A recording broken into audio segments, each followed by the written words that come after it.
Reclaimers number 6 starts on a panel of Casey's father.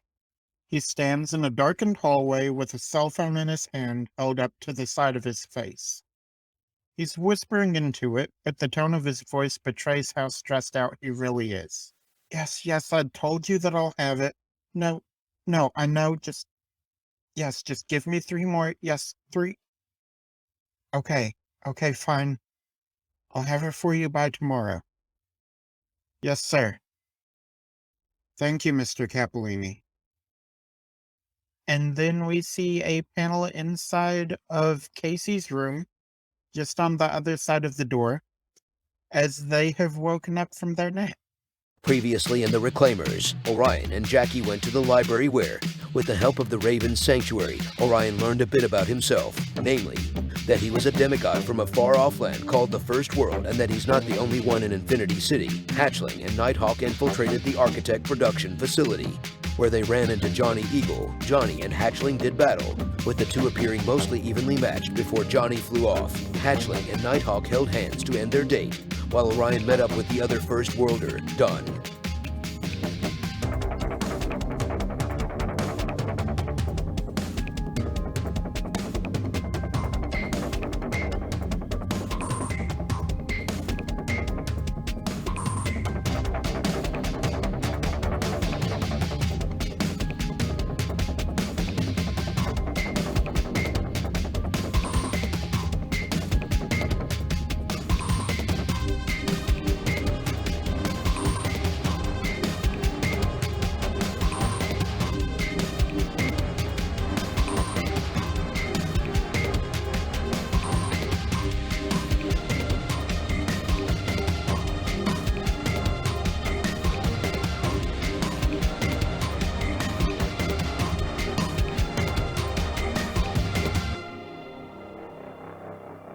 Ladies and gentlemen, boys and girls, everyone in between or irrespective of that binary, welcome back to Infinity City. You can call me Elliot because that's my name. I use he, him pronouns, and I will be your GM.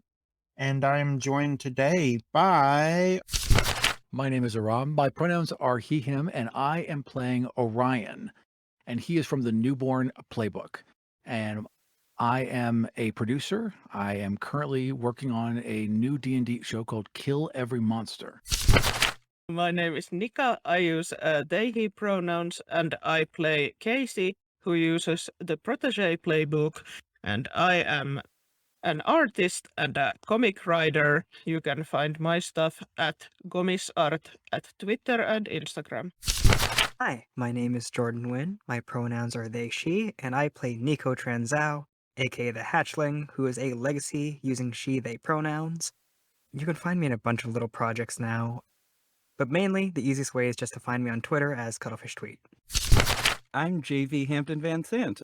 My pronouns are they and she, and I am playing the fabulous Jackie Dawes, also known as the Raven, the Doomed Playbook.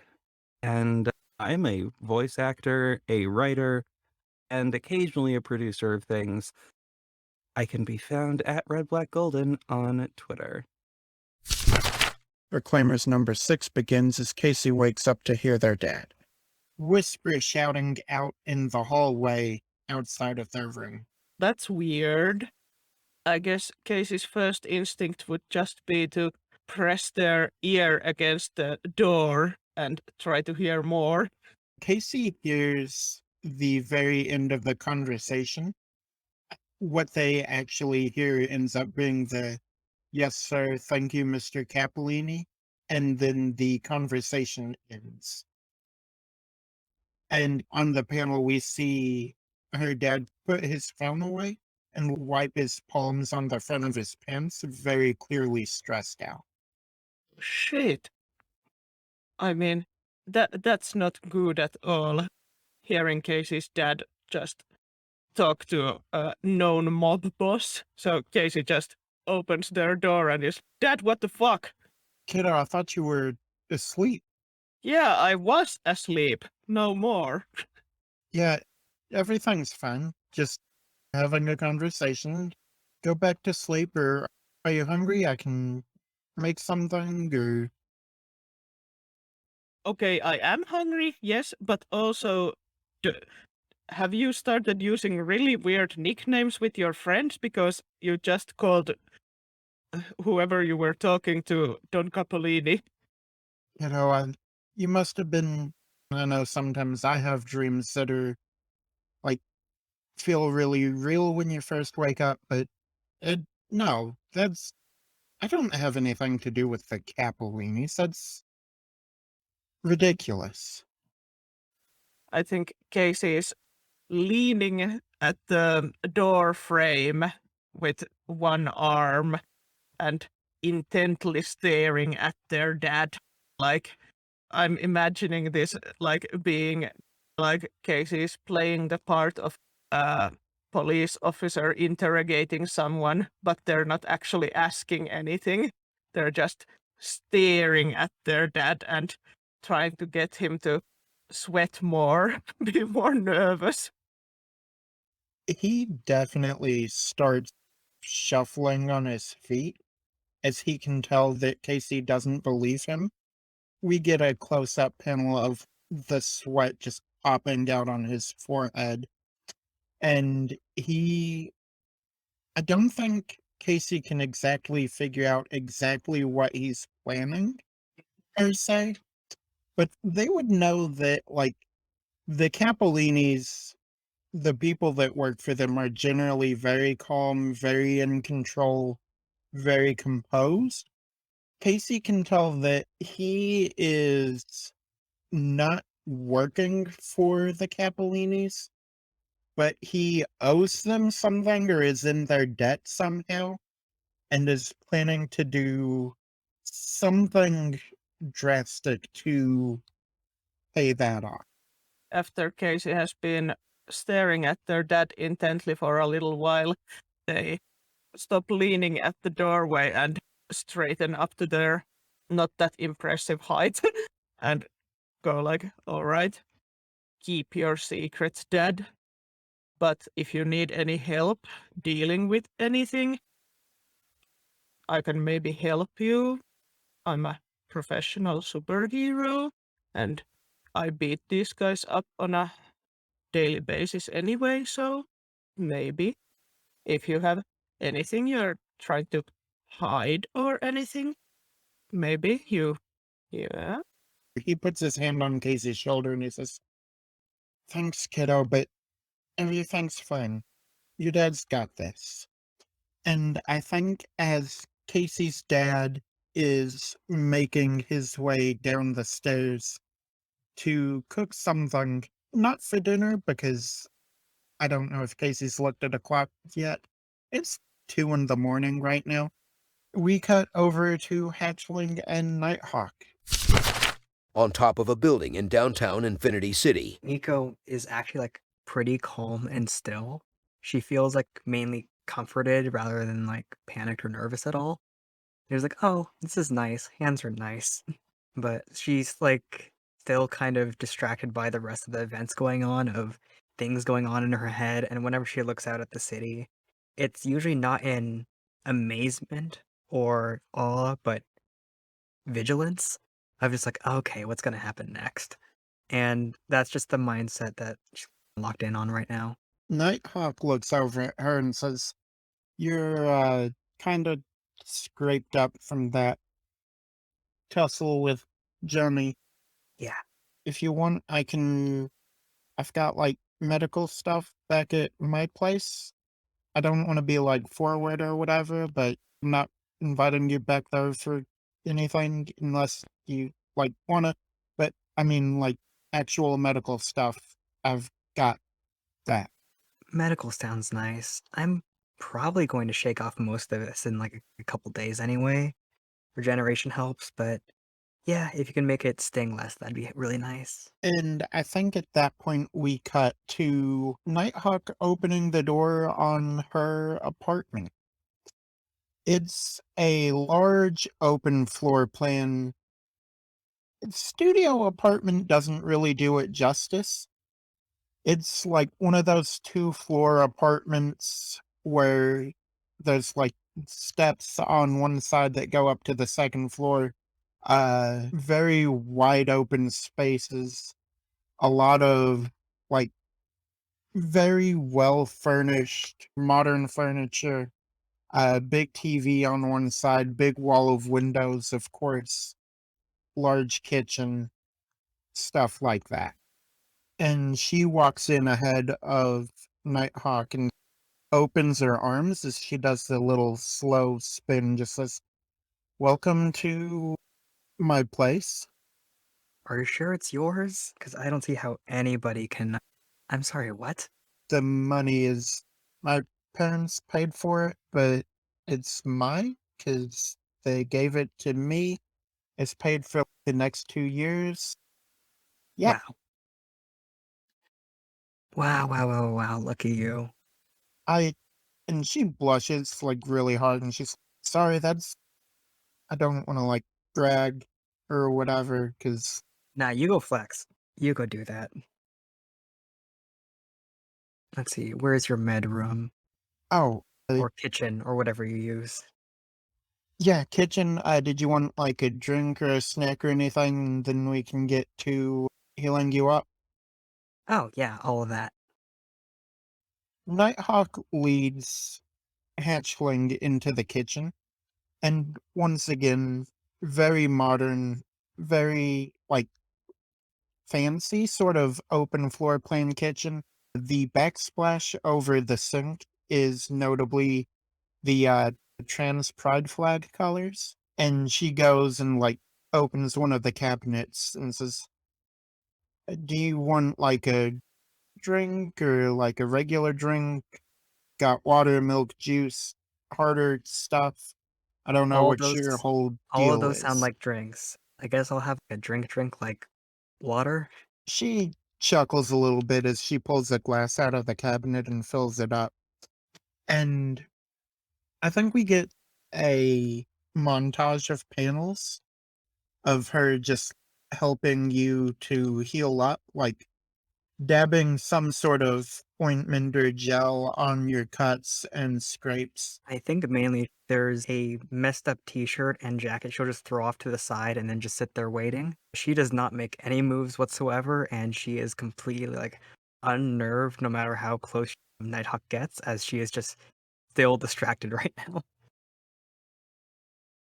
That's very fair. I think Nighthawk is very her attempts to patch Hatchling up are very sort of ginger and tentative.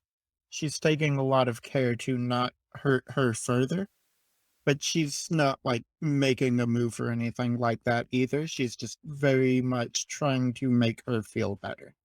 Yeah, it's one thing that she can see though is that there are just like burns just covering up everywhere from like arms, legs, and side as laser vision got pretty bad, and it was to the point that usually she'd be heat proof, but he hits like a truck. And it seemed like a lot of her abilities just started to shut down when she's just under too much pressure and pain. At one point, she reaches out and very lightly touches one of the burn marks and just says, "Are you sure this is gonna heal up?" Yeah, it always does. I'm pretty sure I can lose a finger and it could be fine. I haven't tried that out, but I know that I think like mom's recovered from like a couple cells before, so I should be fine. Please don't try that. Is it Yeah. like, I don't want to be rude. I don't have any actual powers, but is it like a lizard thing? Like they can regrow tails? Is it that kind of thing? Or I assume it is. I actually don't know. I don't know if the other mutated animals or kaiju can do the same thing. I haven't actually gotten to run into a lot of them yet. there's like others like you? Oh, yeah, plenty of other experiments. Yeah, people can just be made, transformed, turned through experimentation, or very, yeah, weird scientist surgery things. I don't really know how it works. I just know that genetics are involved and like weird science scoop. I'm not exactly the brains behind it. Does it hurt? I was born this way, so I don't know. Gotcha. Okay. Yeah, let's get some bandages around those ribs. And I mean, if you want to, you can stay the night. I'm not going to stop you. I've got a guest room or, uh, yeah, whatever you're comfortable with. And I think at that point, I want to cut away to Orion. On the Infinity City boardwalk, So let's say that we just went for a walk along the boardwalk and I listened. Jackie thought she should stay around general area and just be nearby, but also not conspicuously nearby or anything. So she's about 20 feet away, thereabouts. And what Jackie is doing is reading up on the constellation in the sky that has a particular belt, and is looking into the significance of that particular belt attached to that one particular constellation in the sky. All right. So this scene is framed from in front of Dawn and Orion as they're walking along the beach, with Jackie in the background in a way that readers of the comic see her very Right. noticeably, but Yeah. Dawn obviously does not. And Dawn looks over at Orion and says, "So, I guess the beginning of this would be, how much of our home do you remember, cousin?" So I'd kind of walk quietly. I imagine the moon's out, hovering over the water. You can hear the waves hitting the shore. So he's just quiet for a moment, taking everything in. And then he looks up and he studies Dawn's face carefully. And he says, I don't remember. I don't remember anything. That is quite unfortunate. I suppose we should start from the beginning then. I guess he would just nod and listen. Don pulls a small pouch off of his belt, like a small little leather pouch, Yeah. dips his fingers into it, and pulls out a pinch of sand, rolls it into the palm of his hand. Oh, hey, look, I don't I don't do coke. Like, I know some of the people in my house do coke, and I'm not against it. Like, you do whatever you want to do, man, but that's not my thing. No, this is a different kind of magical sand. And Also, don't do ketamine? as he holds his hand out, Orion sees that the sand in his hand rises and expands almost like a hologram above the palm of his hand.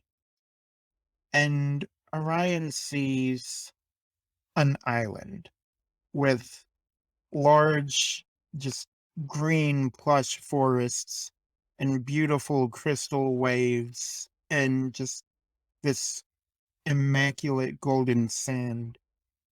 And Orion, upon seeing this, instantly knows that this is his home. Don says, "This is our home, where we come from. They call it the first world.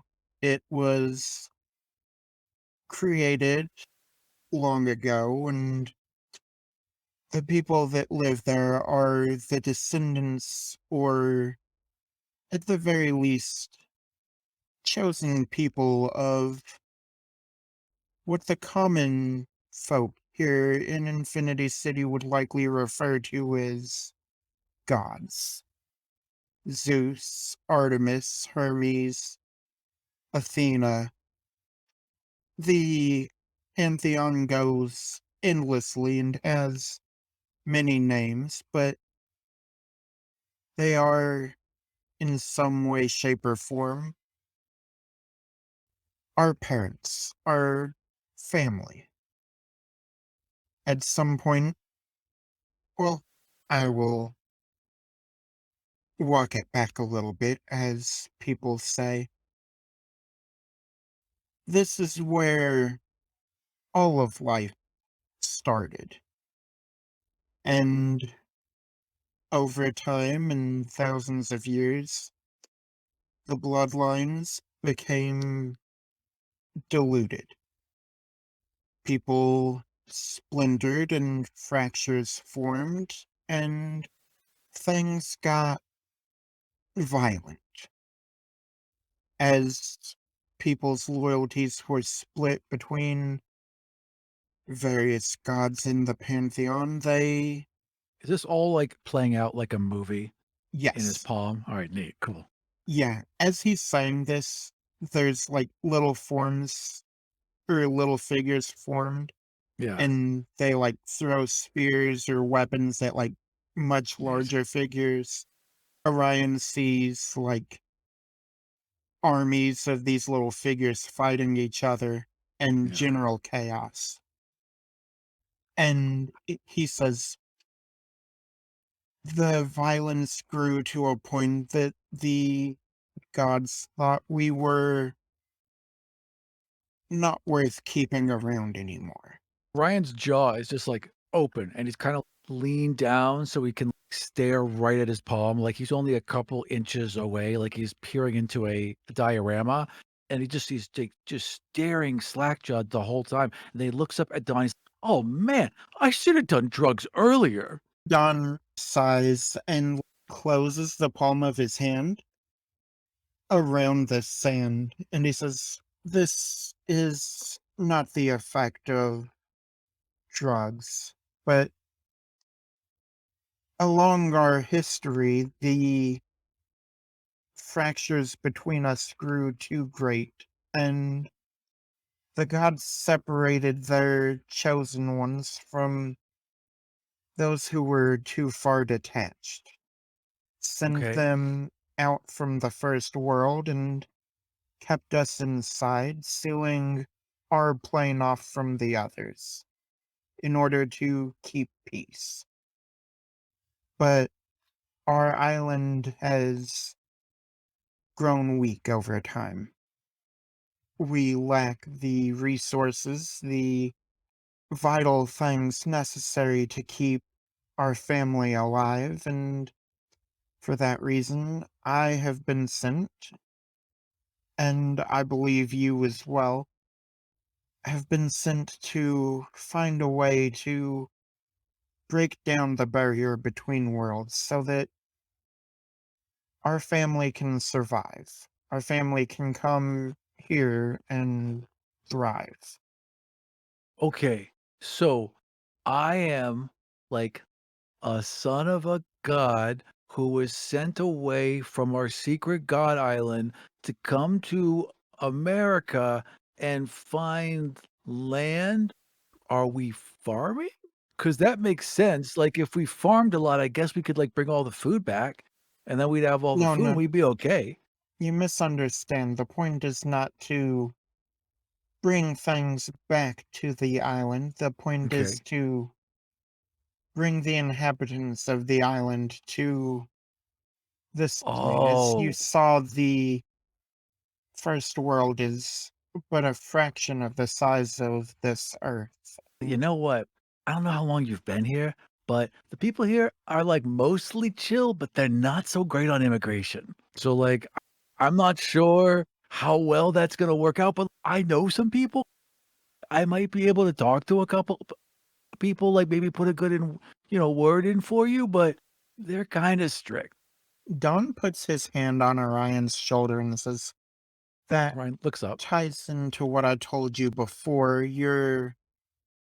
That ties into what I told you when we first met. Hmm. With our powers, they're not going to have much of a choice. Oh, okay. Look, they got laws. Like, see, okay, so you can't just like use your powers because a lot of people don't have powers, and it's really unfair. It's like if we were playing football and it was like against toddlers, like you just knock the crap out of them. So we can't use our powers against like normal people. But here's the thing: you can get like the public on your side. If we started to a TikTok and they would love it. Like maybe we could like wrestle and I think we could have a following like that.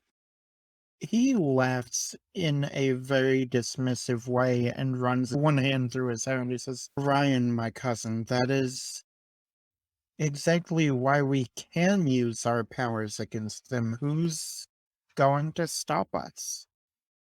And before Orion gets a chance to respond, there is a figure that forms seemingly out of nowhere. This figure is wearing a white cloak that sort of covers the majority of their body. The hood is pulled up over their heads, so all Orion and Dawn can see are glowing like light blue eyes. Yeah. And the figure points a hand at Dawn and says, Adonis of the First World, you are charged with illegally crossing the boundaries between worlds and attempted assassination on Dr. Phantasma, and it is time that I bring you in. And their hand forms a fireball and launches it at Dawn, and I knocked Dawn out of the way. So they're they're 5 feet apart underneath this light. And the information that he was giving him is a lot. He was kind of circling around him, so there's still a little bit of distance in between us. And maybe Orion sees this person appear and fire like over his shoulder. Ryan's able to act first and just grabs Dawn and just swings him up, basically just hurls his rope out and then yanks him out of the way, almost lassos him. I think Dawn does that like spin thing and catches against Orion's chest. Yeah. And it's very, I know they're at least allegedly cousins, but it's like very much damsel in distress pose. I fling him out of the way and I stand in front of him. And I've got my rope coiled around both of my fists and pulled tight in between them. And it just kind of glows across my chest. It's like, hey, who are you? I am Elias of the Phantasmal Force sent to bring in that interdimensional criminal. Okay. Listen, that's my cousin. And also, you can't just shoot fireballs here, lady. There's a lot of stuff that's going to catch on fire. Not a lady, and watch me. And another fireball comes in Orion's direction. Hey folks, just wanted to pop in here and let you know that we wanted to thank you for listening. It really means a lot to us to know that people are enjoying what we're putting out. If you'd like to let us know further, you can follow us on Twitter at Elliot Presents, or you could subscribe to our Patreon, join our Discord, or find merch at our Threadless store. Links to all of those are down in the show notes. If you want more podcasts presented by me, check out Bone Rollers. We are currently running Don't Cast, Don't Tell, which is an all-LGBT Kids on Brooms game that seeks to reclaim the magic school genre from the turf that tried to monopolize it. That's all for this episode. I will see you all in 2 weeks. So obviously during the phase where like somebody just out of nowhere showed up, this is obviously the moment at which the Raven decided, hey, I'm going to transform. So I'm presuming maybe perhaps in a panel, few panels ago, just a purple light just gently in the distance. Her eyes go fully purple and her hair starts levitating a slight bit. She's levitating and her hair is floating a little bit. Gravity no longer seems to be a thing that is worth considering for her at that moment. So I've stepped in between them and Dawn. And then Jackie's come like blasting in. Is that kind of how I'm Yeah. seeing this? Yes. Okay, excellent. Then as she comes, I've flipped around. I'm going to keep that momentum. I'm going to keep spinning. And as she comes around, I'm just going to loop my rope behind them and just give them an extra propel, almost like a slingshot as I hurl them forward. Orion's still trying to keep himself in front of Don. He doesn't fully understand how powerful Don is. Like, he listened to what he said, and he gets the fact that I guess he's also a god, but he could be any kind of god. Like, maybe he's the god at like the tableware. Like, he might not be a fighty type of god. So he's got his rope tight in his hands and wrapped around both fists. He leans back and puts a hand against Don's chest. So the rope is in contact with Don. When he looks at this person and says, "Look, I am not going to let you hurt him." So he knows beyond a shadow of a doubt that's true. As Orion puts his hand on Don's chest, Don reaches out with his hand and, like, pats Jackie on the back in front of him and says, "Thank you for your help, strange warrior." And we see, but Jackie would not, Right. that there is a small bit of glowing golden sand on Jackie's back. Oh. And then Don turns and just runs in the opposite direction. Oh no. Wait, don't, that's my friend. Jackie is going to use her powers to form some chains, and like everything else that Jackie does, they're purple. And they have a sort of combination, messy-ish type thing, where it looks a little bit like both cable chain and box chain just sort of interchange with each other. So they're like just immediately forming around this person and like rigging themselves to the ground. And those chains are forming around both. Yeah, I'm going to put chains on both of them. And at the end of each of the chains is a thing that is on the ground, almost like giant cinder blocks just on the ground, but they're magical. Well, I know that Jackie's not going to hurt him, and Jackie's just trying to get things under control. So I'm going to support my teammate, and just to make sure, I'm going to wrap my rope around Elias. So there's additional wrapping of Elias. Pull it tight and say, "Look, we don't want to hurt you, but you can't take my cousin." And they're going to know that's true. As Orion wraps this rope around Elias, they do put their hands both up, palms out, into Orion's chest, and Orion feels just this burning sensation inside of his chest. What Jackie is going to do is take her hands and just shove at the edge of where the chains are, and they will be encased in a purple light that is going to form a sort of sphere that almost a little bit looks like a fireball, but like moving really quickly. That's going to just shoot back and then down slightly so that this person will be underwater when the circle finally dissipates, which, as I mentioned, is 20 miles away. That circle dips down into the water, and then we cut back to Casey. At the Everett house, Casey would notify the others, probably through a group chat, but I don't know if anybody else but Nico has time to look at the group chat. Casey is in the panel. We see Casey eating whatever Dad made them at 2 a.m. Probably, I don't know, eggs. It's probably framed in a way that it's just like Casey eating from a bowl. Yeah. Like, the artist didn't want to decide what Casey's dad made.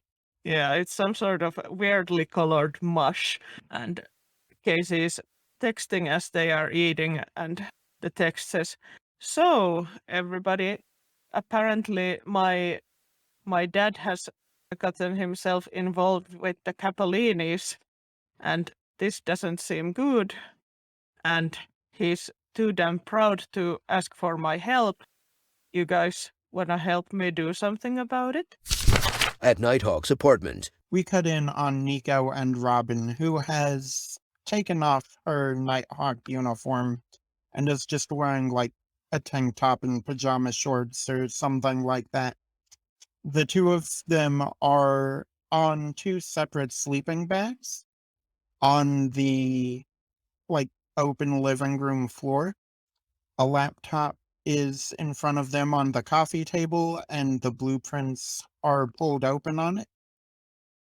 And Nico gets a text message on her phone from Casey stating that their dad is involved with the Capellini family. Okay, Capellinis. Hey, Robin, how much do you know about the Capellinis? Specifically or in general? Let's go specifically. Don Capellini's a douchebag, buys his way constantly out of problems. Very fond of pocket knives. Don't want to fuck with him. He's sadistic and an asshole. His son is the sort of second in command, Alfredo. He does a lot of the heavy lifting. Don doesn't like getting his hands dirty. They've got thousands of goons just littered throughout the city, maybe more. Do I need to go on, or? What makes them so dangerous, though? It's just a knife. Unless it's a magic knife or a science knife or they stab me in the eye, I'm pretty sure that would be fine for me. It's not so much his knife as... Well, when I say his power, I don't mean like the way that you have powers, but the way that, like, Architect has power, in that, like, they're doing shady shit, but they get away with it because they're in bed with the government. Okay, yeah, that makes sense. So what were you able to find about the blueprints there? Usually Casey's able to understand this stuff way more than me. Yeah, I'm still working on that. This is incredibly highly encrypted, which, I mean, makes sense. And as she's saying that, the phone vibrates again. And Nico, you have a text from Johnny Eagle with a picture attached to it. Yep. Just grimacing while, like, taking a look. I was like, okay, just a sec. It's from Johnny. The guy you just kicked his ass? Yeah. Yeah. It was a mutual ass kicking, but yeah. Yeah, but I mean, he's the one that flew away. True. I mean, he can fly. I can't really fly. Not important. And then she checks the picture. As she opens the picture, she sees that the text itself says round 2 is going to be different. And the picture is the destroyed roller coaster in the abandoned amusement park. Okay. Call Casey. Casey knows what to do about this. And then she turns into a dragon and just bursts out the window. And, like, just tries to, like, go towards wherever, like, moonlight is shining, just, like, hopping over buildings, just trying to, like, okay, where the fuck are you, Johnny? We get a panel of Nighthawk standing in the broken window, looking out over the skyline of Infinity City. And she says in a very small speech bubble, "Who the fuck is Casey?" And then we go back to the beach. Back at the Infinity City boardwalk, Grab him. Just grab my cousin. And I'm like, we got to go. And just start running with them and motion for the Raven to follow. We're going to go. Just fireman's carry my cousin over my shoulder and book it. As Orion grabs Dawn and pulls, and the Raven does not dispel this magic, Dawn looks at you and says, "That's what I was trying to do before your warrior teammate back there bound me to the ground." Hold on. First and foremost, I don't know who that bitch was, but we will get to that in a minute. That's also gonna take a little while because I sent them 20 miles into the goddamn ocean. I think we're fine for like a 2-second conversation. And Phantasmal forces coming after us. You won't be safe until I'm gone. Orion's mad. So I'm wrapping my rope around the chains that are holding my cousin. And I'm wrapping it tight. And the rope is technically a thermodynamic miracle. Now, I'm not fully sure what this rope can do, but I'm going to try and channel energy into it so I can break these chains. He's really mad. You've never seen him this mad. He's friggin' mad. He's like, what are you doing? We gotta go. if I let you go, will you pause on planning any kind of hostile takeover of this dimension until we can have a conversation? Safe? We do not wish to be hostile Fabulous. towards you. And then the chains are gone. I just yank and then go like 10 feet because there's nothing to pull against. It's like almost stumbling off the pier. Well, me and my family are simply prepared to defend ourselves should your people act Uh, foolishly. I suppose the only thing I can say to that is we will also be prepared to respond if y'all act foolishly. And that was a small taste of what I know I'm capable of. So just be careful. That's all I'm saying. You threaten a god. Look, now he's like in between both of them now with like his hands up on the way. Look, let's just get you home. Come on. Come to the base. We can figure this out. We'll talk to everyone else. Okay? Fair Let's go. enough. And then he like checks his text messages and he's like, oh, wait, shit. Okay, listen, just met cousin. I am a god. Lots to tell you. Do you need help? You're a god? I guess so. And then like you would immediately get 3 selfies of me with like my arm around Don's shoulder, giving like the peace sign with my tongue hanging out. Don is standing completely stock still. He looks at the camera in exactly one of the pictures. That's the one where I'm giving him rabbit ears. All right, hold on. If you all are awake, maybe we should meet in person. Where are you going? Cut over to Hatchling. There's one backscale that vibrates as Orion is put on hold. Nico's instinct is to go to the actual broken roller coaster because that's where he was last seen. And if he's not still there, then she's going to go straight to his base. As Hatchling arrives, she does not find Johnny Eagle, but I think just conveniently through comic book timing, she does see Orion, Dawn, and the Raven approaching the base. Oh, god damn it. You do not have the time for this. And then just going to, almost like a meteor. She hasn't really learned the ability to fly yet, but there's just like an effect of fire that is surrounding a lot of her body as she is going to be this like rushing, slithering light that is like going towards the bay, towards the perch. We got to go help him. Jackie, can you cast teleport? No, but I can fly us. We can. Oh, that's Fly. good too. Yeah, you know what? Hang on, wait. I can't leave my cousin. I can't leave him because he just got attacked. So listen, this is what we're gonna do. Jackie, go help them. I'm gonna take care of Dawn.